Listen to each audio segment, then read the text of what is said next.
buenas tardes. Sean todos bienvenidos y bienvenidas. A nombre de Fundación Telefónica Movistar, los saludamos hoy. Mi nombre es Catalina Acevedo y soy gestora del proyecto Profuturo. Esta tarde nos conectamos a través de la plataforma Zoom, en donde ustedes podrán participar activamente por el chat, tal como nos están saludando ahora de todas partes de Chile y de algunas partes del extranjero también. Y también podrán hacernos llegar todas las preguntas que tengan durante la sesión a través de la cajita preguntas y respuestas que pueden ver en la parte inferior de sus pantallas. Para continuar con esta sesión que hoy nos convoca, con un tema tan importante que es cómo evaluar en pandemia, queremos saludar especialmente y en forma muy cariñosa a todos los profesores y profesoras de la comuna de Los Ángeles que nos están acompañando esta tarde. Para ustedes, el abrazo grande, grande y apretado de parte de todos nosotros. Quien también quiere saludarlos esta tarde es el alcalde de la comuna. Por favor, veamos su saludo. Quiero enviar un afectuoso saludo a nuestras profesoras y profesores, agradecer la importante labor que han estado desarrollando en momentos tan difíciles, pero también felicitarlos porque están capacitándose para enfrentar estos nuevos desafíos que se presentan día a día en esta situación que estamos viviendo como país. No me cabe ninguna duda que la educación y las formas de entregar el conocimiento con esta pandemia de hoy día van a cambiar en el futuro y tenemos que estar preparados y tenemos que enfrentar estas nuevas tareas, estos nuevos desafíos. Felicitarlos, agradecerles por toda esta labor que han desarrollado durante este tiempo de pandemia. Agradecemos las palabras del alcalde Esteban Kraus. Pero ya para entrar en materia y para poder ir visualizando qué hacer, cómo hacer en un tema que ha pegado tan fuerte durante estos días, quiero invitar a nuestra gran María José Pérez. Ella es educadora de párvulos, psicopedagoga, docente de la Facultad de Educación de la Universidad del Desarrollo y magíster en gestión y dirección educacional. Me había quedado como pensando un poco, perdón. María José, bienvenida. Hola. Buenas tardes. Gracias. Muchas gracias a todos y a todas, a la Fundación Telefónica por esta invitación tan especial. Estoy muy contenta de estar acá y especialmente en esta invitación en la 8ª región. Como decía Catalina, soy educadora párvulo psicopedagoga y mi carrera se ha hecho también básicamente dentro del aula. Mi primera experiencia fue en Servicio País en la 8ª región, en la gloriosa comuna de Ranquil, así que conozco mucho la 8ª región y le tengo mucho cariño. Ahí me tocó trabajar con jóvenes desocupados de sectores del sistema escolar. Trabajé también después 5 años en Chiloé, en educación no convencional. Fui profesora también en técnico profesional en 3er y 4º medio, en atención de párvulos, y después estuve 12 años en aula en un colegio. Y después me dediqué a asesorar colegios a lo largo de Chile y hoy día estoy trabajando en docencia en la Universidad del Desarrollo, en la Facultad de Educación y también en el Ministerio de Educación. Así que muchas gracias. ¡Wow! ¡Qué tema importante es este! Cómo evaluar en un contexto de pandemia, ¿cierto? Pero yo más que responder ahora mismo esa pregunta, quiero invitarlos a conectarnos mucho más allá de esto y poder mirar el propósito, conectarnos con el propósito de lo que está pasando en este tiempo. ¿Por qué nos toca vivenciar esto? ¿Por qué como docentes, como profesores, como educadores, nos toca vivir este minuto? Y buscar un espacio en donde las posibilidades de lo que está pasando hoy se abren. Generalmente las mejores oportunidades se generan en contextos de adversidad, los mejores currículum, el currículum Montessori, el currículum Reggio Emilia, los grandes fundadores de la educación han logrado construir propuestas curriculares interesantes y transformadoras de la sociedad en contextos de adversidad. Entonces yo creo que esta es una gran invitación para mirar las oportunidades que se abren hoy, con esta priorización curricular, con este decreto 67 que nos abre nuevas oportunidades de mirar la evaluación desde una forma que no sea calificativa, de sacar el foco y la lupa solo en la nota y en la calificación, y de mirar mucho más allá, de mirar el proceso de aprendizaje y de poder mirar también la retroalimentación como una herramienta tremendamente eficaz, ya lo dicen múltiples investigaciones, para poder acompañar un proceso de aprendizaje para niños y niñas. Entonces, puede estar la siguiente diapo, Cata. Quiero partir invitándolos a ver esta cita que hace UNICEF de este año en contexto de pandemia, y dice que ¿qué tenemos que hacer en estas situaciones? Tenemos que asegurar que los niños continúen su aprendizaje, pero ojo, con un entorno acogedor, de respeto, inclusivo y solidario, para reducir los miedos y las ansiedades de los estudiantes ante este nuevo escenario mundial, y reducir esos efectos secundarios que sin duda pueden acontecer. Entonces esto nos invita a mirar desde donde yo los quiero invitar a mirar, desde la oportunidad, desde lo que se abre hoy día en este contexto de pandemia, desde la creatividad y la innovación que cada uno de los seres humanos que habitamos este planeta tenemos, y que es el motor también de nuestro aprendizaje y de nuestro desarrollo. Entonces, conectarnos, si bien vamos a tener un barrido de la normativa, de lo que es la priorización y el decreto 67, vamos a abordar un poquito cómo aprenden los niños, yo todo el rato quiero llevarlo al propósito. ¿Por qué estoy acá? ¿Por qué estoy educando? ¿Por qué decidí ser educador?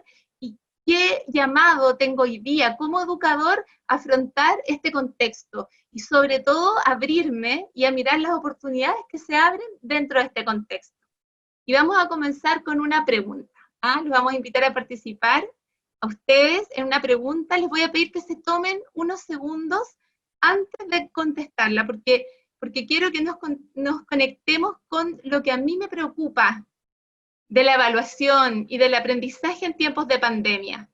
Lo que me preocupa, lo que me mueve, lo que hoy día me está afectando en este contexto único en la historia, en nuestra historia al menos, no en la historia, pues sabemos que han habido pandemias anteriores. Entonces les voy a pedir que se tomen un minuto y que podamos responder esta pregunta.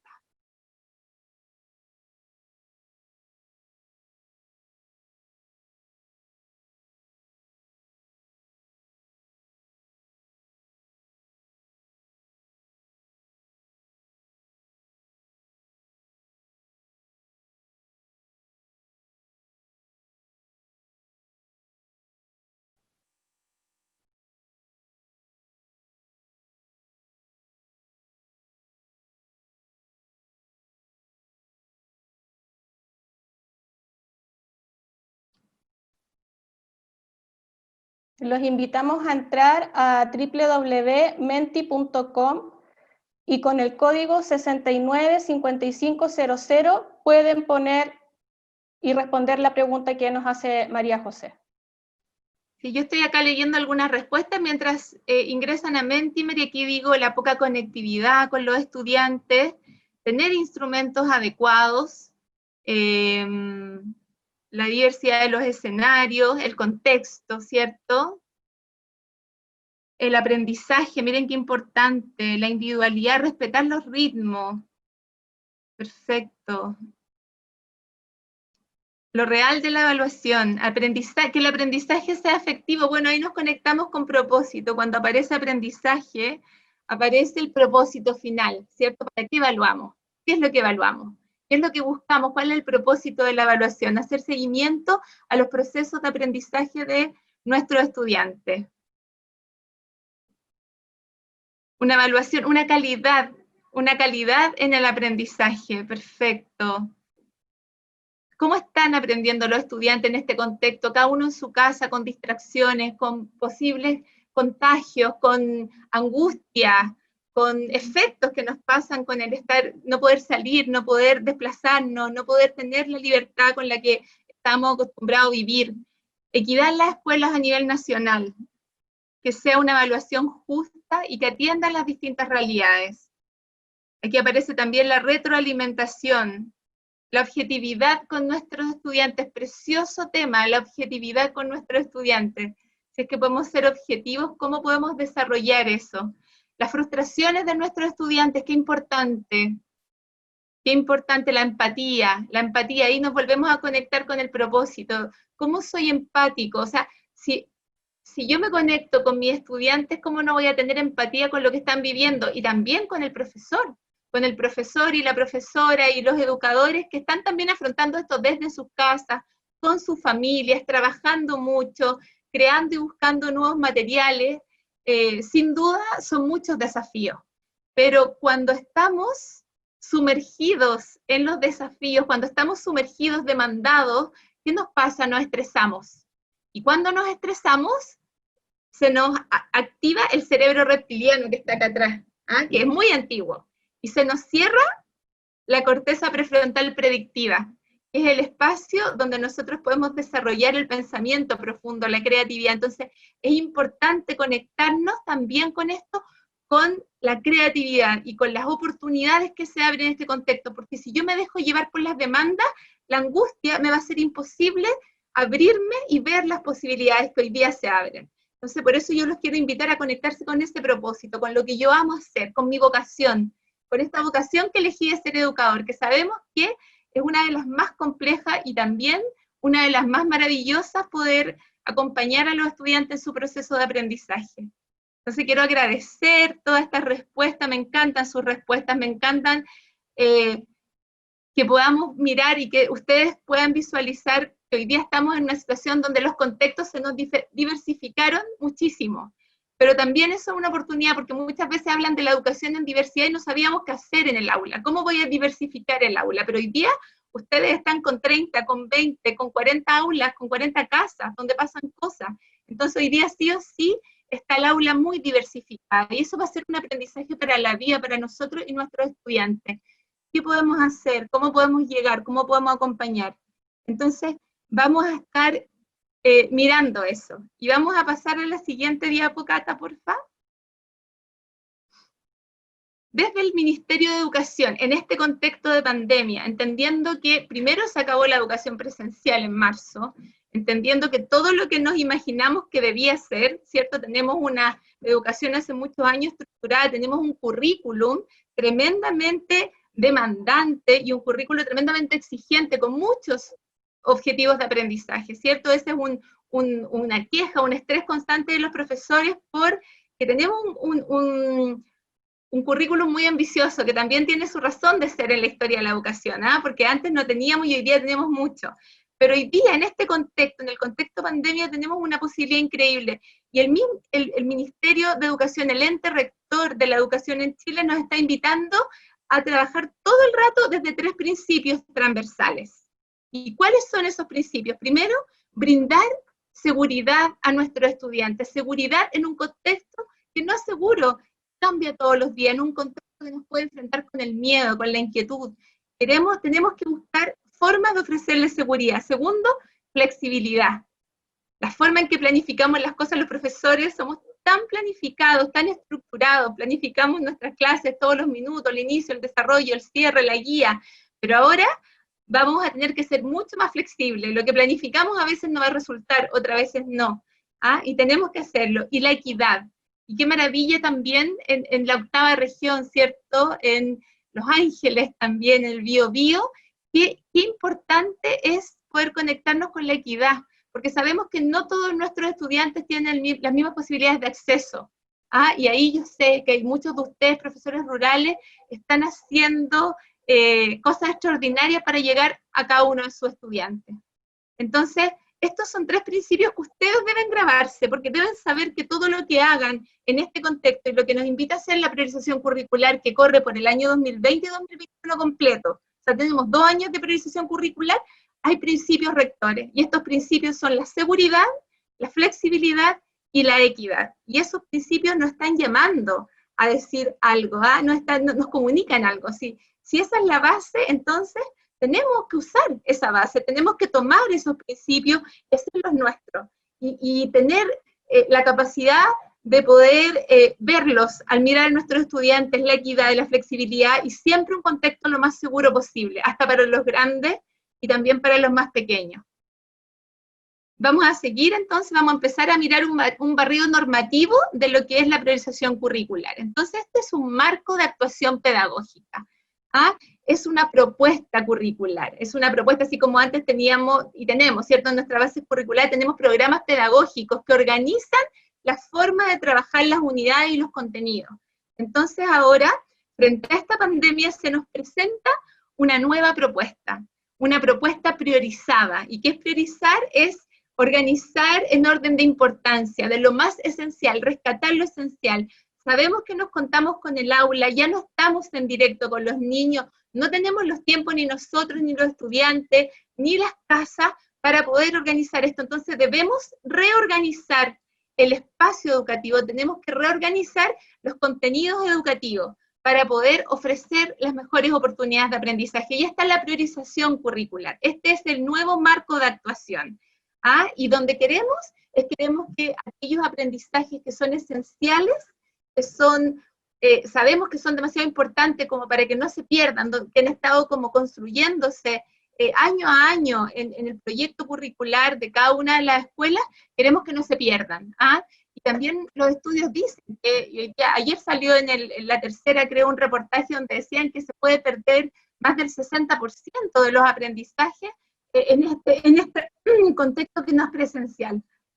Pero también pueden aparecer otras oportunidades maravillosas que vamos a seguir conversando. Pero este es el marco, tenemos un nuevo marco. Un marco que era muy grande, muy ambicioso, se redujo considerablemente. Y yo aquí también creo que hay una oportunidad preciosa, porque muchas veces, como profesores, y yo también como profesora y como educadora, muchas veces decía, pero son tantos OA, son tantos objetivos, yo no alcanzo. ¿Cómo voy a profundizar? ¿Cómo voy a hacer que mis estudiantes aprendan de verdad con tantos objetivos? Y hoy día tenemos esa oportunidad. Lo que creíamos que no se podía mover, hoy día se movió. Creíamos que el currículum era un documento y un referente más bien estático, pero hoy día cambió. Hoy día estamos con una priorización que nos tiene con una cantidad mucho menor de objetivos de aprendizaje, y eso nos abre la posibilidad de profundizar, de realmente lograr aprendizaje profundo con nuestros estudiantes. Vamos a seguir, Cata, por favor. Saludo a todas las escuelas, Chacayal, Teniente Ignacio, a Los Ángeles, Escuela España también. Bueno, acá están entonces los niveles de priorización. Tenemos 2 niveles de priorización en esta propuesta que nos hace el Ministerio de Educación, que nos invita. El primer nivel corresponde a aquellos objetivos de aprendizaje que son imprescindibles, que son esenciales, que debemos mantener, que debemos reforzar y considerar, porque son fundantes, son aprendizajes fundantes que son base y que se necesitan para los próximos aprendizajes. Esa es la primera propuesta, el primer nivel de priorización, y que varía un poco de una asignatura a otro y de algunos niveles a otros, pero más o menos está propiciando 5 objetivos de aprendizaje o 4, en algunos casos 6. Entonces reduce significativamente el número de objetivos de aprendizaje a estos esenciales, a estos imprescindibles.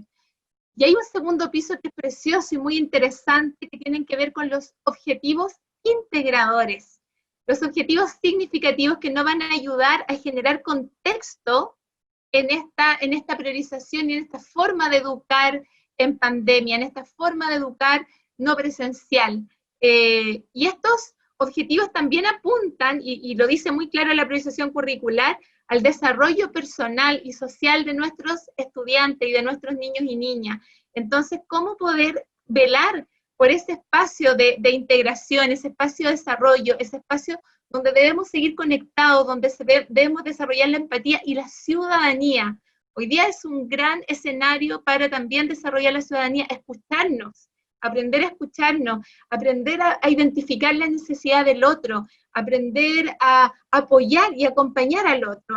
Y son cosas que no solo como profesores, el aprendizaje colaborativo nos toca poner en marcha hoy, sino también a nuestros estudiantes, cómo poder ayudarnos unos a otros, aún en lo no presencial, cómo poder acompañarse en estos contextos, cómo poder conocerse incluso en estos contextos.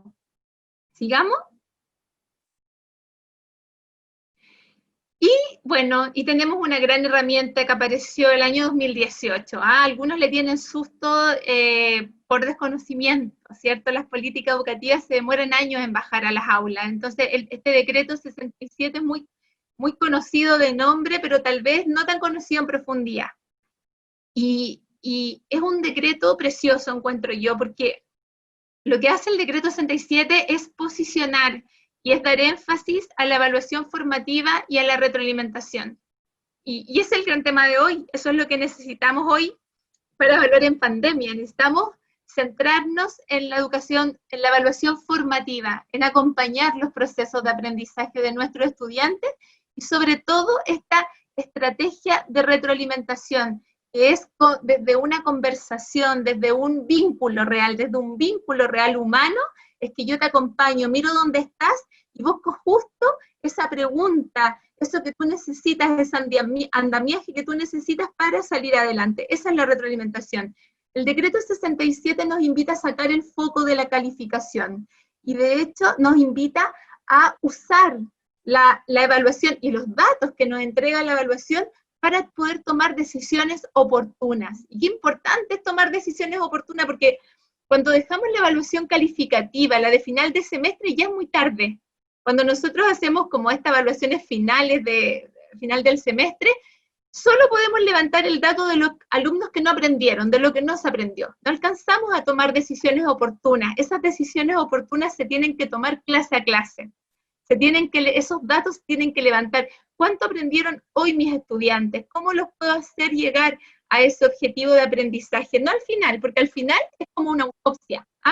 Ya vemos qué no se logró, lo que no se logró. Y es dramático, pero en nuestro país nos pasa, que muchas veces, por más esfuerzos que hagamos, llegamos al final, nos dimos cuenta y nos vimos que un porcentaje de nuestros estudiantes no lograron los objetivos. Pero esta evaluación formativa nos invita a levantar el dato clase a clase, nos invita a levantar el dato de lo que está pasando, identificar las brechas a tiempo. Cuando identificamos las brechas a tiempo, cuando sé qué es lo que falta, cuando sé dónde están topando, puedo tomar decisiones oportunas de reenseñanza. Es decir, esto no está quedando claro, entonces voy a reenseñar, voy a acotar esa brecha, voy a ofrecer otra oportunidad, voy a enseñar esto de nuevo, esto no se entendió. Si el 50% de mis estudiantes no lograron completar una tarea, realizar un ejercicio, entonces yo tengo que hacerme la pregunta, esta forma en que yo la planteé no sirvió, entonces voy a tomarlo de otra forma, voy a diversificar mi estrategia de enseñanza para llegar a todos. Eso nos invita este decreto, que utilicemos la evidencia obtenida para la toma de decisiones oportunas. Gracias, Cata. Sigamos. ¿Podemos pasar la diapo? Eso, gracias. Entonces, acá veamos qué dice este decreto y la priorización. Primero, que los establecimientos educativos tienen autonomía para aplicar una evaluación tanto formativa como sumativa o calificativa, ¿cierto? Sumativa es decir, con nota, con porcentaje, considerando cuáles son los requerimientos de esta última. También sabemos que, y esto es muy importante, que se deben ofrecer suficientes oportunidades de aprendizaje. Y aquí caemos en esto que hablaba yo al principio de cumplir el currículum. Cuando es tan demandante, cuando tiene tanto objetivo de aprendizaje, a veces tenemos que pasar a otra unidad o a otro tema, sabiendo que no logramos ofrecer las oportunidades necesarias para que todos nuestros estudiantes lograran profundizar el contenido. Hoy día la priorización nos da esa posibilidad, porque tenemos menos cantidad y por tanto podemos profundizar. Robert Marzano, que habla de aprendizaje profundo desde el proyecto Zero Harvard, dice que debemos al menos, una vez que presentamos un contenido, dar a los estudiantes al menos 8 oportunidades, 8 clases de oportunidades para que ejerciten. Menos de eso no va a llegar a bajar a la memoria a largo plazo. Ya vamos a hablar un poquito de cómo se aprende, pero tenemos que ofrecer oportunidades suficientes en cantidad y en calidad para asegurar el logro de los aprendizajes. La promoción, mire, esto es súper importante, yo sé que muchos lo angustia, que la promoción de los estudiantes se va a considerar las calificaciones finales de las asignaturas, es decir, la última nota, ahí va a estar el foco de la promoción y de las asignaturas del nuevo plan de estudio, ajustado según estas indicaciones y es la priorización curricular. No se va a calificar aquellas asignaturas que no estén incluidas en el plan de estudio. No incidirán entonces en el promedio final, pero sí podemos, si lo consideramos importante y necesario, podemos ofrecer esas oportunidades de aprendizaje, pero no serán calificadas, evaluadas con nota. Y finalmente, y esto es muy importante que lo tengan claro y que los alivie, el decreto 67 permite poner una única calificación final anual, no semestral ni mensual. Permite poner una única calificación final anual por asignaturas del plan de estudio. Esto quiere decir entonces que este decreto, y en este contexto de pandemia, y dada la priorización curricular, nosotros podemos evaluar formativamente, y se da también la posibilidad, y se dice dentro de los documentos de priorización curricular, que se puede evaluar en forma formativa y poniendo letras en vez de notas, y que finalmente ese registro, esos datos que van a ir acumulándose, va a ir cada profesor viendo cómo los va levantando de forma empática, acuérdense de los principios, promoviendo la seguridad, la flexibilidad y la equidad, va a ir levantando y acompañando ese proceso con evidencias de aprendizaje que van a ser diversificadas, porque hoy día no tenemos otra opción, y todas esas evidencias me van a poder dar una panorámica de cómo ha sido el proceso de este estudiante, considerando su contexto, su realidad familiar, para poder poner una calificación anual, una nota final anual por asignatura. Sigamos, Cata, gracias. Y entonces aquí tomamos de nuevo ya entendiendo la normativa básica, ¿cierto? Tampoco hay tanta información, el decreto es claro en lo que nos pide esta calificación por asignatura final, esta nota anual final, y también el fomento de la evaluación formativa, no calificativa, no el centro en la calificación, no el centro en la nota, sino que en ese dato que día a día me va mostrando cómo los estudiantes avanzan para tomar decisiones oportunas de reenseñanza durante el proceso de aprendizaje, no al final. Al final es una autopsia, aunque suene dramático. Al final nos muestra solamente lo que no se logró y lo que se logró. Pero durante el proceso nos permite ir tomando esas decisiones clase a clase, que son las más valiosas. Entonces, aquí volvemos a lo profundo. Decimos, ¿cuál es el sentido de la evaluación? Lo hemos estado conversando. ¿Para qué evaluamos? Evaluamos para acompañar el aprendizaje de los estudiantes, porque ahí está nuestra vocación, ahí está nuestro elemento. Nosotros como profesores y como educadores, a eso estamos llamados. A ofrecer las mejores oportunidades de aprendizaje para nuestros estudiantes, para nuestros niños y niñas. A que ellos se desarrollen en forma integral y se transformen en ciudadanos competentes, motivados, innovadores para el mundo que hoy día no necesita tanto. Entonces, ahí hay un para qué de una evaluación que es muy profunda. Yo sé que si ustedes ponen ahí en el chat para qué evaluamos el sentido profundo de la evaluación, probablemente podamos encontrar frases comunes, el aprendizaje, el logro de que los estudiantes se sientan capaces, que se sientan exitosos. Qué importante es sentirse exitoso, qué importante cuando usted le dicen buen trabajo, muy bien hecho como profesor, me encantó tu clase, cuando te van a visitar, usted recibe un buen portafolio. Qué importante para todos los humanos, todos los seres humanos, sentirnos que somos capaces y exitosos, que nos manifiesten altas expectativas. Entonces también la evaluación nos da esa oportunidad de que nuestros estudiantes tengan éxito. Y ahora tenemos, dada la diversificación del contexto en que nos encontramos, tenemos que buscar esas instancias de éxito para cada uno de nuestros estudiantes, porque no tenemos un solo formato, porque se abrieron las oportunidades, se abrieron las posibilidades. Entonces también podemos levantar diferentes tipos de datos, incluso diversificados. ¿Cómo Pedro me puede entregar esta información? ¿Cómo la Mariana puede entregarme esta información? Tal vez a alguno le va a acomodar mandar un video, a otro le va a acomodar mandar un trabajo, a otro le va a acomodar una foto, pero vamos a tributar al logro del mismo objetivo de aprendizaje. Hoy día como profesores tenemos y debemos realizar esa diversificación y brindar esas oportunidades, porque nuestros estudiantes no tienen la misma oportunidad hoy día, no tienen el mismo acceso. Entonces no podemos esperar que todos hagan lo mismo y no podemos pedirle a todos lo mismo. Es el mismo objetivo de aprendizaje, pero son diferentes las formas que vamos a tener de recibir esos datos y de constatar esos aprendizajes. Y ahí la evaluación formativa, la retroalimentación y el vínculo como base de todo, ese vínculo amoroso, ese vínculo conectado, ese vínculo humano que nos hace humanos, ¿cierto? Este relacionarnos es vital. Transmitirle confianza, transmitirle altas expectativas, transmitirle capacidad de logro y transmitirle que ustedes creen en ello, aunque no lo hayan podido hacer todavía. En esto, cuando teníamos los estudiantes en el aula, nos asegurábamos de que todos estuvieran ahí. Sabíamos que algunos no ponían atención, teníamos diferentes estrategias, pero hoy día están en sus casas.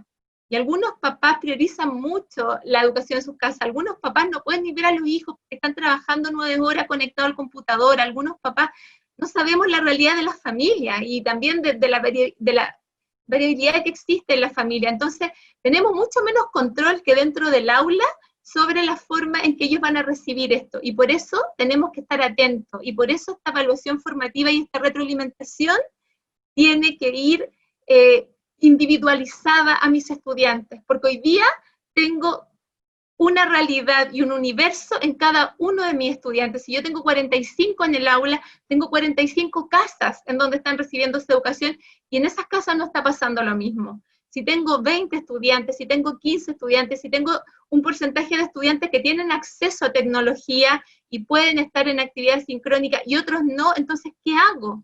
¿Cómo lo hago? Hoy día no podemos homogenizar el aula. Hoy día el aula es más diversa que nunca y tenemos que trabajar con eso. Vamos a seguir avanzando. Entonces, pregunta importante, para saber cómo evaluar tenemos que saber claramente cómo aprenden los niños y las niñas y cómo puedo asegurar nuestro aprendizaje en un contexto remoto. Y aquí vamos a hablar un poquito de lo que dice el decreto 67. Pasemos nomás.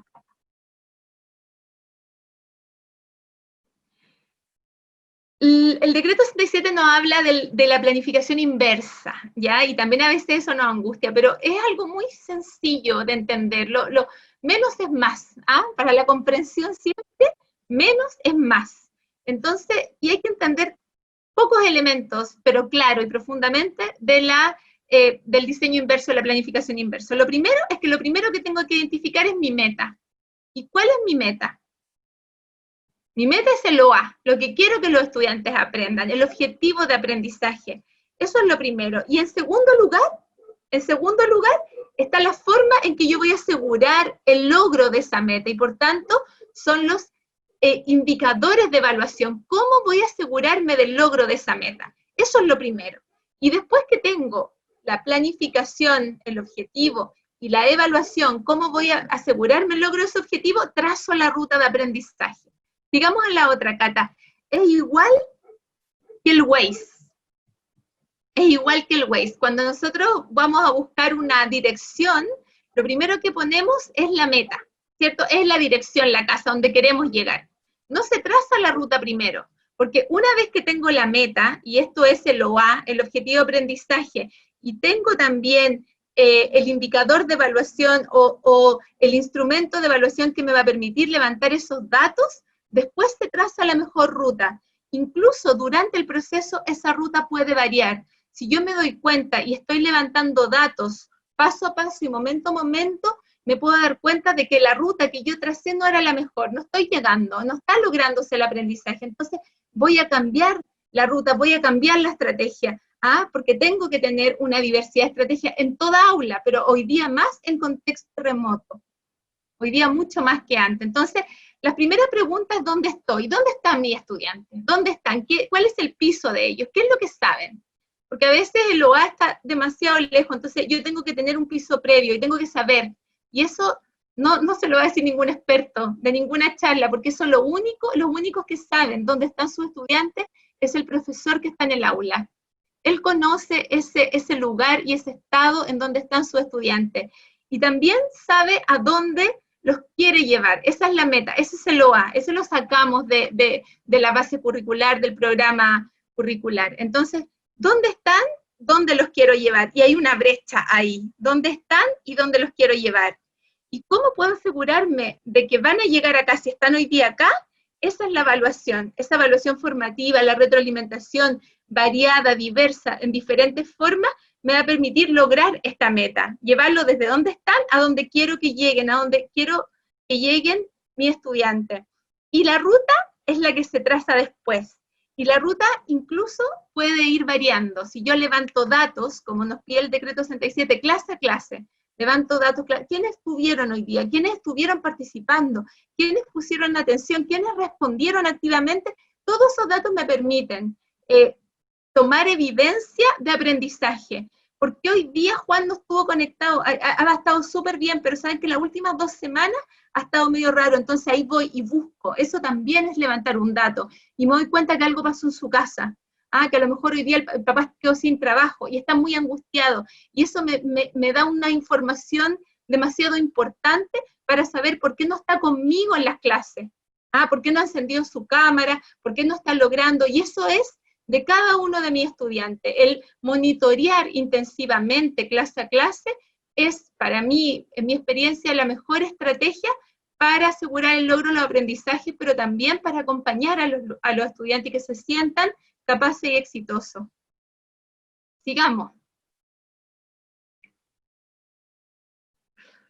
Y hay que considerar ciertos elementos para esto en la enseñanza. Algunos elementos clave es la carga cognitiva. Ustedes pueden googlear, hay varios artículos de la carga cognitiva. Aptus ha sacado en los últimos 2 años mucho material en el tema y es muy interesante porque para que exista aprendizaje, ese contenido tiene que llegar a nuestra memoria a largo plazo. La memoria a largo plazo es infinita, tiene un almacenaje infinito, pero para llegar a la memoria de largo plazo tiene que pasar por la memoria del trabajo. Y la memoria de trabajo es acotada. Está estudiado que puede trabajar hasta con 4 elementos a la vez, y más de 4 elementos se satura y se cierra. Yo estoy segura que muchos de ustedes han tenido la experiencia de alumnos que como que se saturaron y ya no pueden más, entonces usted le va y le trata de explicar, pero ya se saturó, ya no pudo. Eso quiere decir que su memoria de trabajo ya no dio para más. Y la memoria de trabajo que toma pocos elementos a la vez, 4 máximo, se satura con facilidad. Entonces, yo cuando diseño esta ruta de las experiencias de aprendizaje que ofrezco, tengo que asegurarme de que los estudiantes estén adquiriendo esto paso a paso, sin saturar. Entonces no puedo usar demasiado elemento, y esto es demasiado importante ahora que estamos trabajando a distancia y con la tecnología. Si yo pongo muchas imágenes, una tras otra, y muchos conceptos, la memoria de trabajo se va a saturar. Entonces debo tomar un elemento, enmarcarlo, asegurar y verificar la comprensión de eso antes de entregar otro elemento. Ir secuenciadamente y paso a paso, sobre todo ahora que estamos en contexto remoto, para no saturar esa memoria de trabajo que aparte hoy día tiene que lidiar con lo que está diciendo el papá, con el hermano que no sé qué, con todo lo que pasa en la casa, que está más resguardado cuando estamos en el aula. Pero hoy día no, entonces tengo que preocuparme en el diseño de mi experiencia de aprendizaje, de que lo que yo quiero entregar de esos contenidos, habilidad, sean secuenciados y claros. Esto es lo que quiero. Los voy a enmarcar, se los voy a mostrar, los vamos a trabajar, vamos a ejercitar. Estamos listos con esto, avanzamos a lo otro. Si saturamos mucho, se van a bloquear. Y mucho más en este contexto a distancia. Una vez que, y como yo hablé de Marzano antes, una vez que al menos le damos suficiente oportunidad a los estudiantes, Marzano dice que 8 oportunidades de aprendizaje, de ejercitación, de trabajo en grupo, de trabajo individual, al menos 8 oportunidades, ya podría pasar esto a la memoria de largo plazo. Pero hay un temilla. Para poder acceder desde la memoria de largo plazo a la memoria de trabajo, para poder usar algo, necesito una huella cognitiva. Hay muchos aprendizajes que nosotros logramos, millones de poesía, historia y todo, y uno dice, yo me acordé, yo lo aprendí esto en el colegio, lo aprendí en la universidad, yo lo vi, pero no me acuerdo de nada. Eso pasa porque usted lo aprendió y lo tiene en su memoria a largo plazo, pero no tiene una huella cognitiva para acceder a él. Entonces, la huella cognitiva es lo que nosotros hablamos cuando hablamos de el identificar los conocimientos previos al iniciar una experiencia de aprendizaje. Entonces, yo le digo a los estudiantes, vamos a abrir el cajón, no sé, del lenguaje. ¿Qué fue lo último que vimos? ¿Quién se acuerda de qué se trataba? ¿Cuáles eran los elementos centrales? Ok, hoy día agregamos un nuevo elemento. ¿Quién se acuerda de los últimos ejercicios? Vamos a tomar un ejercicio de la guía anterior. Vamos a recordar paso a paso cómo se hacía y ahora voy a presentar un nuevo elemento. Eso es una huella cognitiva. También sirven como huella cognitiva imágenes, esquemas, y por eso imágenes visuales, los esquemas visuales son muy importantes porque por la visión no se satura la memoria de trabajo. Es como que tiene un canal paralelo. Entonces yo puedo trabajar todo el rato con un esquema, con un mapa conceptual, con un organizador gráfico, y eso va a contribuir a generar esa huella cognitiva sin saturar la memoria de trabajo. Son elementos que tengo que identificar y conocer para poder enseñar, sobre todo en este contexto tan diverso. Sigamos, Cata, gracias. Entonces, con todo esto que hemos abierto de qué es la evaluación, cómo es la evaluación inversa, cuál es el propósito de esta priorización curricular, entonces, ¿qué podemos hacer? Entonces, ¿cómo podemos mirar el vaso medio lleno? Porque es una decisión. Nosotros, como seres humanos, no tenemos ninguna posibilidad de controlar lo que sucede a nuestro alrededor. Solo tenemos la posibilidad de decidir cómo enfrentamos eso, cuál es nuestra posición, nuestra actitud frente a aquello que está pasando. Y esa es una decisión personal. Entonces yo como profesor, como profesora, como educador, educadora, puedo decidir ver esto con el vaso medio lleno, medio vacío. Y aquí hay una oportunidad preciosa. Todo lo que hoy día la posibilidad de la priorización curricular nos abre. ¿Qué posibilidad nos abre el tener menos objetivos de aprendizaje? El contar con estos objetivos de aprendizaje integradores. ¿Cómo puedo integrarlo? ¿Cómo puedo trabajar lenguaje con contenidos de ciencia, con contenidos de historia, con contenidos de arte? ¿Cómo podemos integrar también aprendizaje? ¿Cuáles son los aprendizajes esenciales que necesito que mis estudiantes no pierdan del año anterior, que necesito reforzar diariamente? Eso tiene que saberlo usted. El maestro del aula es el profesor. Tiene que organizar y priorizar también qué es lo que quiero lograr, y de ahí trazar las rutas. Y hoy día creo que hay una tremenda oportunidad como docente en la universidad. Muchas veces analizamos con profesores y con futuros profesores el tema de innovar, y el tema de la creatividad, y el tema de trabajar, de conectar a los estudiantes con sus pasiones. ¿Dónde está el espacio para la pasión de mis estudiantes, para aquello que les gusta? Estamos tan atrapados en el currículum gigantesco que no tenemos tiempo para eso. Nos sentimos como mucha falta de tiempo, y hoy día esa oportunidad es histórica y es maravillosa. Podemos diseñar, podemos plantear un nuevo diseño, podemos conectar a los estudiantes con sus pasiones. Queremos desarrollar la comprensión lectora, eso está transversal en el programa de lenguaje y comunicación. Entonces, ¿cómo podríamos hacerlo tal vez a partir de las pasiones de nuestros estudiantes? Aquel que le gusta el fútbol, aquel que está interesado en la botánica, el que le gusta el arte pop, ¿cómo lo incentivo a leer, a preparar, a presentar algo y desarrollar habilidades en la línea de sus pasiones? ¿Cómo lo conecto con su creatividad? No entregándole un plan de estudio acotado y definido, sino también invitándolo a construir en conjunto un plan de estudio, a poder dar la posibilidad de que ellos también puedan elegir los temas con el mismo objetivo de aprendizaje, pero que ellos puedan conectarse con sus temáticas, con esas que los apasionan, y promover la lectura, estrategias de comprensión lectora, sintetizar ideas, analizar, responder preguntas, presentar, trabajar con el lenguaje oral. ¿Cómo podríamos también estas oportunidades que muchas veces sentimos que el tiempo no nos permitía tocarlas? Hoy día se abre una ventana muy importante ahí. Esta semana, pasemos nomás, Cata, esta semana, el domingo pasado se murió Ken Robinson. Ken Robinson es una de las personas más extraordinarias, a mi juicio, en educación. Tiene varios libros, El Elemento, Tú, tu hijo en la escuela, tiene una charla TED que es una de las charlas históricas más vistas en la historia de la educación. Ken Robinson, Sir Ken Robinson, la reina le dio una distinción de señor por su aporte a la educación en el mundo, y él decía que un elemento central es la creatividad, y que a veces en la escuela, a veces matábamos la creatividad.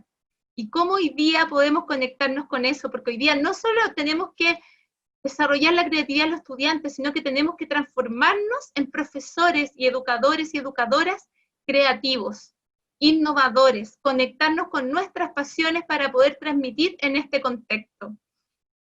Es la esencia del aprendizaje, la creatividad, dice Ken Robinson, es el motor de la educación, debería ser el motor. Una persona creativa busca diferentes soluciones a las adversidades de la vida. Y no solo somos creativos en el arte, no tenemos por qué asociar solamente con la pintura, con el teatro, sí, ahí se expresa muy bien, pero también yo puedo ser creativo en cualquier campo. Puedo ser creativo en educación, en docencia, puedo ser creativo en organizar un programa de estudios adecuado y seductor para mis estudiantes, puedo ser creativo en matemáticas, puedo ser creativo en química, en física, en cualquier campo, porque eso es el motor que me moviliza. Y cuando la creatividad se abre, cuando me conecta con mi pasión. Ken Robinson tiene un libro que se llama El Elemento, ese es el elemento, mi pasión. Entonces, en mi caso, mi pasión es la educación, a mí la educación me apasiona enormemente, quiero aprenderlo todo, porque me mueve, me moviliza ese espacio de poder brindar estas oportunidades para los niños y niñas. Entonces conectémonos con nuestras pasiones, eso abre posibilidades gigantes, conectémonos con la creatividad y con la innovación ustedes primero, y ustedes se la transmiten a sus estudiantes, ese es un regalo maravilloso. Y recordar estos lineamientos del Mineduc: seguridad, flexibilidad, equidad.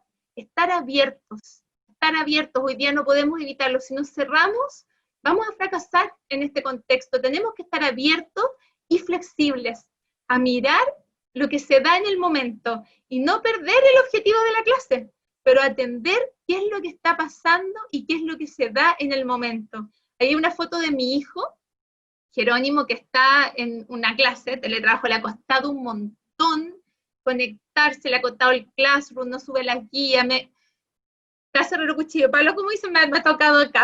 Entonces estaba Jerónimo, ahora mientras yo preparaba la charla el martes, en su sala estaba pidiéndole a la profesora que no hiciera más arte pop porque a él le cargaba, y se organizó con unos estudiantes, con unos compañeros, para que cambiaran el plan de estudio. Entonces tiene 12 años. Y la profesora, yo escuché, puso oreja, y la profesora Elizabeth, primero hay un objetivo, que es entregar este trabajo, entonces lo vamos a entregar. Después le dice, ¿a quién estás representando tú? De tus compañeros, ¿a quién estás representando tú? A todos, decía Jerónimo. Entonces, y ella dijo, pero a ver, ¿quiénes son todos? Y eran cuatro como de 20 y tantos. Entonces, finalmente, tuvo una tremenda lección de ciudadanía, mi hijo, de ver qué es ser representante. ¿Represento a 4 o represento al curso? ¿O me tomo la representación de todos por 4? Y logró encauzarlo con el cumplimiento de su compromiso, que era su trabajo. Entonces yo miré esto y dije, pucha, qué linda la profesora, me encantó, no conozco a su profesora de arte, pero me gustó cómo, sin perder el OA, hizo una clase de ciudadanía. Cómo aprovechó esa oportunidad, cómo fue flexible y se abrió a mirar eso. Y finalmente después igual le pidió que le redactaran en una plana, sin faltar de ortografía, una propuesta para ella considerarla. Entonces encuentro que esas experiencias de aprendizaje son maravillosas, y creo que cada uno de ustedes puede llenar las aulas virtuales de ese tipo de experiencia, de ciudadanía, de humanidad, y sin perder el logro del OA. Hoy día tenemos menos OA, entonces podemos encauzarlo y podemos integrarlo de una forma mucho más armoniosa. Sigamos, Cata, gracias. Entonces, aquí veamos herramientas. En el tema de las herramientas, en el tema de las herramientas hay mucho hoy día. Yo sé que a veces nos sentimos agobiados. Cuando nos sentimos agobiados no vemos nada, somos como los caballos. Entonces hay que respirar. También yo creo que hay un tema de autocuidado del profesor, de la educadora, que es muy importante, de respirar, de conectarme con el propósito, volver al propósito y decir, ok, estoy estresado, no sé cómo hacer, no puedo llegar a mi estudiante. Primero, reconocer y aceptar la emoción, eso que le decimos a nuestros estudiantes, aceptar primero lo que nos pasa. No avanzar agobiados, no avanzar angustiados, porque eso nunca llega a buen término, ni para nosotros ni para nuestros estudiantes. Uno lo ve en el estudiante, este niñito avanza más y no sabe nada, tiene una laguna, pero sigue. Sabemos que eso no va a terminar bien, pero también nosotros. Entonces el autocuidado de los profesores y de los educadores es primordial. Cuando yo estoy tranquilo, cuando puedo estar más centrado, puedo ver las posibilidades que existen. Y hoy día está lleno de herramientas gratuitas en la web. Está el Aprendo en Línea Docente, que tiene montones de guías, de videos, de trabajo. Están las clases de YouTube, hay una red de profesores, incluso profesores colaboradores que suben sus clases a YouTube. El otro día también mi otro hijo, que está en octavo básico, vio una clase del Instituto Nacional de un profesor de historia. Es una clase fabulosa, una cápsula, pero fabulosa. Yo no podría hacer algo ni parecido, y la abrió libremente, gratuita, hizo su clase para su estudiante y la subió a YouTube. Entonces, yo creo que hoy día tenemos acceso a eso. No lo vamos a poder ver si estamos agobiados, pero si podemos abrirnos un poco, vamos a ver muchos recursos. La guía telefónica que nos invita hoy día, la Fundación Telefónica, también está viendo recursos, el CPIP tiene recursos, el Aprendo en Línea, muchos recursos, y yo puse acá una plataforma que es Nearpod, ojalá la puedan anotar, es la que yo ocupo, es una plataforma gratuita, es una plataforma educativa interactiva. ¿Y por qué la puse acá? Yo hago clase en la universidad con Nearpod, porque esta plataforma te permite levantar datos. Es una plataforma donde tú subes tu clase, tu PPT, y vas poniendo actividad interactiva, muchas, varias. Entonces puedes hacer como un Mentimer, un muro colaborativo, términos pareados, encuestas, problemas con respuesta, como memoriza. Hay muchas alternativas. Puedes PDFear y poner y visualizar PDF, subir videos, imágenes. Entonces es muy interactiva, y lo bueno es que los estudiantes responden en línea, y esos datos tú después los bajas en PDF. Entonces Nearpod ha sido un tremendo descubrimiento para mí también en esto. También no soy como nativa digital, así que he tenido que aprender de a poco en este tiempo, y ahí está el dibujito, Verónica Segura, de Nearpod, ahí Nearpod, así se llama. Por favor, mírenla, es muy sencilla. Yo aprendí, y no tengo tanta facilidad para la tecnología, aprendí, se la he enseñado a varios de mis colegas. Lo bueno es que tú, después de hacer la clase, que puede ser vía Zoom, sincrónica o asincrónica, te da la posibilidad de tú guardar la clase, invitar a tu alumno a que cada uno se meta en la semana, y tú la abres una semana, y ellos pueden hacer la clase y contestar las preguntas y todo, o puedes hacerla en directo. Y eso va a depender de la conexión, de las posibilidades, y después de la clase tú descargas todos los datos. Entonces ahí, esa para evaluar es muy buena, porque levantas las respuestas, o sea, bajas en PDF y te salen cada una de las respuestas de los estudiantes. Entonces ahí tienes muchos datos para tomar decisiones oportunas, que es lo que hablábamos en el sentido, y tienes las respuestas tal como las dieron, no tienes solo el porcentaje. Entonces puedes hacer una retroalimentación efectiva, mirando respuestas. ¿Qué quisiste decir con esto? Tomando esa posibilidad que a lo mejor no la podemos ver en el presente, la podemos ir viendo después. Podemos revisar, bajar y podemos conectarnos. Entonces, ¿sabes qué, Gaspar? Me sorprendió esta respuesta, ¿me la puedes explicar? O ¿sabes qué, Cristina? Me encantó esto, ¿me lo podrías profundizar? ¿Qué sé yo? Entonces te permite tomar decisiones oportunas. Acuérdese que es el fin de la educación. Levantar datos para la toma de decisiones oportunas en pro del aprendizaje de mis niños y de mis niñas y de mis estudiantes. Entonces, ahí están los recursos. Podemos acceder a YouTube, al Aprendo en Línea, a Nearpod, a los cursos que hace la Telefónica. Hay un montón de plataformas. Esta es gratuita, hasta 6 lecciones más o menos gratuita, interactiva, y es muy, muy buena, se las recomiendo. También con Zoom pueden hacer grupos, y se puede usar las dos plataformas, Nearpod y Zoom. Y también buscar. Yo busco el OA, con mis hijos me ha pasado harto como esto de que están trabajando en un objetivo de aprendizaje, y busco el OA en YouTube y aparecen unas clases maravillosas. He visto de España, de Argentina, y he visto clases también de Chile maravillosas, y de una generosidad, de una red de conectividad, de generosidad y de trabajo en equipo de los profesores que suben sus clases a la plataforma. Así que hay mucho para buscar, pero para eso tengo que estar centrado, tranquilo, conectado con propósito. Y ahí voy a encontrar, porque hoy día hay mucho abierto, más que antes, cada día más en contexto pandemia, pero primero tengo que estar tranquilo, no agobiarme, centrarme, preocuparme de mi autocuidado, de mi conexión emocional, y después voy a poder encontrar soluciones. Porque a nosotros nos pasa igual que a los niños, frente al estrés, al agobio, a la angustia, se activa el cerebro reptiliano que solo se defiende, se apaga la corteza prefrontal predictiva, que es donde yo puedo crear, construir, co-construir. Eso. No sé si hay otra diapo, Cristi, parece. Entonces eso, para cerrar, ¿qué les puedo decir? Sí, considerar la memoria a largo plazo, la memoria de corto plazo, considerar esos elementos son importantes. Recomiendo la planificación inversa. Por favor, levantar datos clase a clase. Esa es la mejor y la única herramienta. Diversificar, hacer como un portafolio de pandemia. O sea, ¿cómo me pueden entregar, demostrar el aprendizaje? No es solo una forma. Abrir eso a los estudiantes. PPT, con una conversación, con una llamada, con una guía, con una foto. Abrirse a esas posibilidades, como conectarse con ellos, vincularse de verdad con su situación de su casa. Y ese vínculo no se olvida nunca en la vida, ustedes lo saben, yo lo sé porque estaba en aula. Cuando uno se conecta con su estudiante, ese amor, permítanme hablar de pedagogía del amor, ese vínculo es para la vida. ¿Ah? Ellos lo agradecen. Y ellos después se conectan contigo porque tú confiaste en ellos, porque tuviste altas expectativas y no te quieren defraudar y se esfuerzan mucho más. Y esta es una oportunidad para vincularnos de otra forma, pero con cada uno de sus estudiantes necesita hoy día de ustedes. ¿Ah? Y tenemos que llegar a ello y con sus pasiones.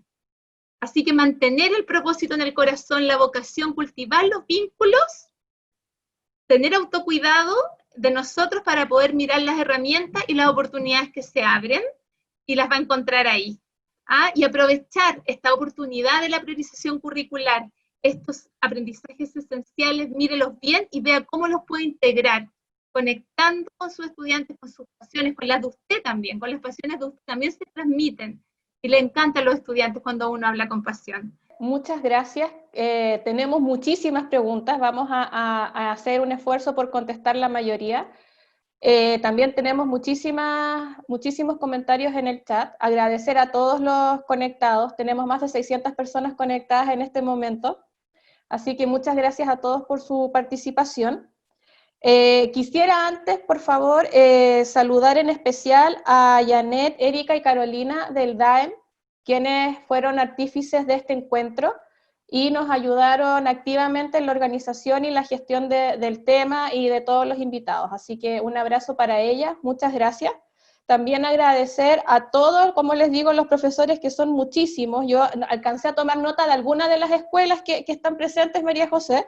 Sí, tenemos el Peral, República de Alemania F900, Itilhue, Chacayal Sur, Guillermo Marín Carmona, República de Israel E927, República de Grecia, Thomas Jefferson, Teniente Ignacio Serrano, Escuela 21 de Mayo. También vi que tenemos gente de Antofagasta conectada, escuelas, personas desde Venezuela, desde Caracas también teníamos algunos invitados. Muchísimo, y muchas también, un especial abrazo a todas las escuelas, a todos los docentes de escuelas rurales que también están muy activos en la participación, porque como vemos hay muchísimos, no alcancé, Escuela Rural Aguada, me encantaría poder saludarlos a todos, pero son muchísimos y van pasando muy rápido, y quiero también dar el tiempo para responder algunas de las preguntas que nos han hecho llegar. Mira,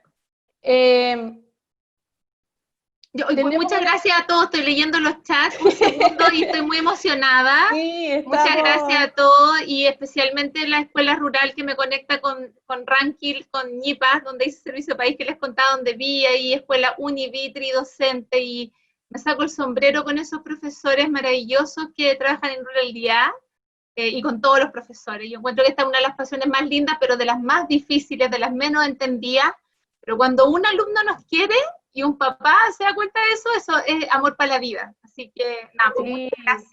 Coyanco presente, dice ahí con mayúscula bien grande para que no nos olvidemos de leerlo. Sí. Bernardo Higgins también.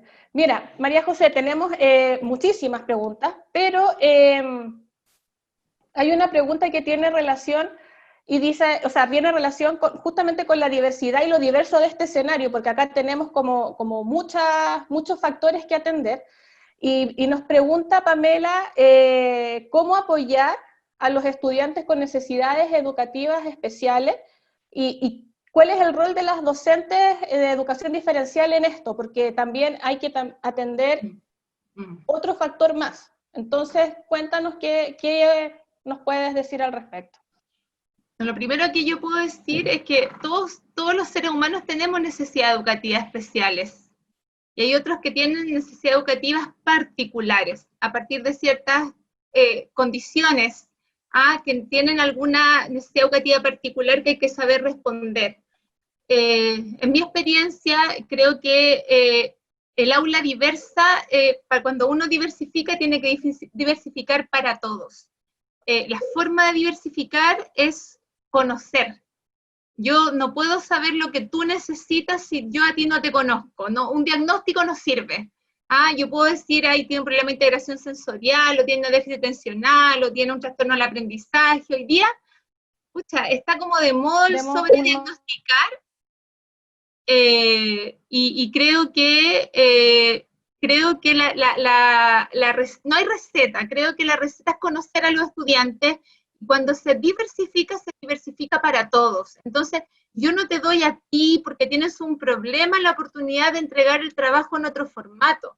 Yo abro la posibilidad de entregar diferentes tipos de trabajo. No tenemos que recoger siempre los mismos datos, tenemos que llegar a todos. Entonces, algunos necesitan más mediación y yo conozco esa brecha y tengo que hacer el acceso, pero ojalá diversificar y ojalá aprendamos de esta oportunidad para todos.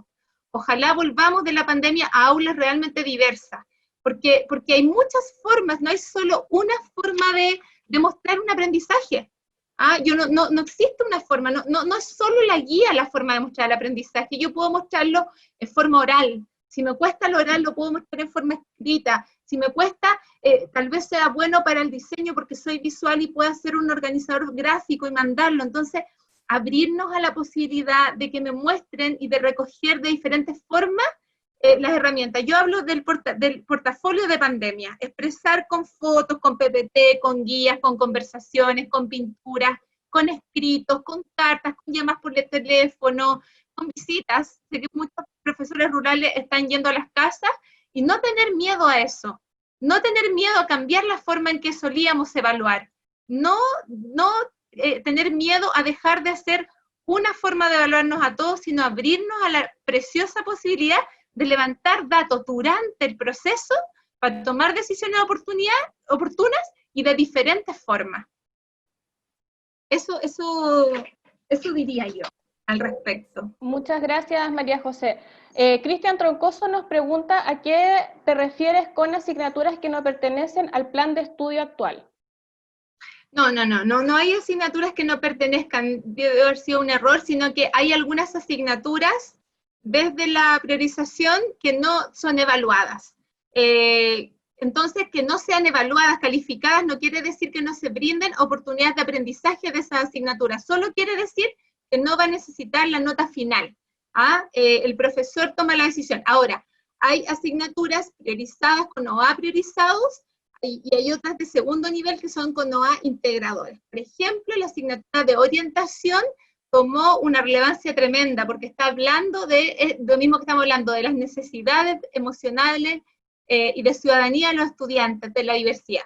Entonces, si se entendió eso, me equivoqué. No tiene que ver con que saquemos asignaturas de los programas, sino con que se priorizan algunas, y las que no están en esa priorización no llevan la nota, pero igual se puede ofrecer la oportunidad de aprendizaje.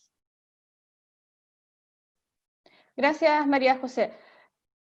También tengo otra pregunta que con esta ya vamos a ir dando el cierre. Vamos a intentar después responder hacia el correo todas las preguntas, te las vamos a pasar, María José, para poder ir respondiéndoles, como entregarlas y una respuesta para no dejarlos pendientes. Pero si pudieras dar como respuesta ya final algunas directriz o alguna sugerencia que vaya enfocada a la evaluación en los sectores rurales, porque Juan Peña nos pregunta cómo podríamos aplicar estos métodos de evaluación en sectores rurales, donde no se puede hacer el seguimiento y no podemos observar el progreso de los estudiantes. Te pregunta en concreto qué herramientas o qué sugerencias podemos darle para poder facilitar el proceso de evaluación. Ya, Juan, mira, yo voy a tratar de ser súper honesta en esto. Yo admiro profundamente a los profesores rurales. Creo que lo que he visto en ellos, me ha tocado acompañar instancias y capacitaciones, es la extraordinaria capacidad de organizarse entre ellos y de establecer redes colaborativas. Me cuesta mucho, ser sincera, imaginarme una respuesta frente a la diversidad presencial o de contacto y conexión que tengan hoy día, pero sí sé que yo creo que los profesores más creativos, tremendamente apasionados son los profesores rurales y tienen redes muy potentes. Entonces yo creo que el trabajo colaborativo y en red que puedan establecer los profesores rurales para compartir lo que les está resultando. Porque yo puedo hablar de lo que a mí me resulta, no estoy en una situación puntual hoy día de ruralidad, pero estoy segura que el escuchar a aquellos profesores rurales, aquellos profesores rurales que les está resultando algún formato, creo que sería compartir y colaborar en eso.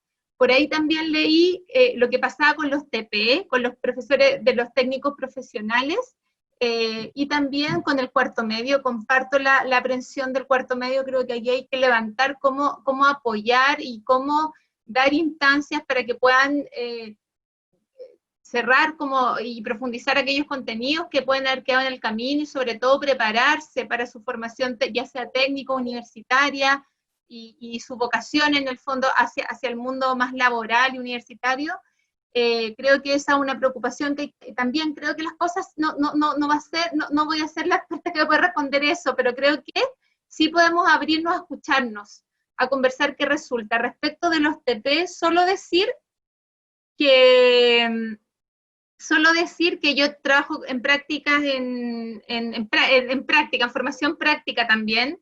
Entonces hemos trabajado con cápsulas, hemos trabajado con simulación aprendizaje en contexto simulado. Entonces todas las cosas que no pueden hacer hoy día los profesores en aula, las estamos haciendo en contexto simulado y creo que es una buena oportunidad para las prácticas de lo técnico profesional y todas esas prácticas de esa línea, ¿cierto? Eso, no sé qué más. Yo creo que buscar conectarse, hacer redes entre ustedes, creo que el profesor de aula es el gran maestro. Si ustedes me preguntan lo que yo sé, lo aprendí en el aula. Mi sabiduría está en el aula. Lo demás son aprendizajes que me han ayudado a complementar. Pero lo que yo aprendí en el aula, lo que ustedes aprenden día a día con sus estudiantes, vinculándose y contactándose, son los grandes magísteres y los grandes doctorados para los profesores. Ahí es donde se aprende. Y colaborando. Todo muy experiencial, ¿verdad? Desde la experiencia. Sí, lo demás te complementa, los estudios te complementan, pero la experiencia es la madre de todas las ciencias. Gracias, María José. Ya nos toca ir cerrando esta muy interesante sesión. Agradecemos muchísimo a María José la dedicación que le dio a esta presentación. Además, queremos dejarlos a todos muy invitados a participar de nuestros cursos de formación. Ya se han formado más de 10.000 profesores durante este año, y también queremos hacer énfasis especial que en este momento en que la evaluación cobra una importancia mayor aún de la que siempre ha tenido, y nos ha hecho pensar y nos deja con estos conceptos que María José nos presenta: el vínculo, el propósito, el poder conectarse con uno mismo y el autocuidado. Queremos invitarlos a participar en especial de los cursos de neurodidáctica, de comunicación afectiva y de aprendizaje basado en proyecto también, porque tienen todo que ver justamente con este proceso que estamos viviendo ahora, con la evaluación y en el cómo evaluar. Aquí también van a poder encontrar material que les va a permitir generar nuevas herramientas para seguir avanzando en el proceso de evaluación. Queremos también contarles finalmente que vamos a tener disponible en nuestro canal de YouTube la presentación de María José, para que la puedan revisar cuando la necesiten nuevamente. Esperamos encontrarlos tanto en nuestros cursos como en otros encuentros de webinar que tengamos en el futuro. Muchas gracias, María José. Muchas gracias a todos quienes se conectaron. Que tengan un lindo fin de semana y tengan una excelente tarde. Hasta luego. Muchas gracias. Un gusto. Abrazos. Chao, chao.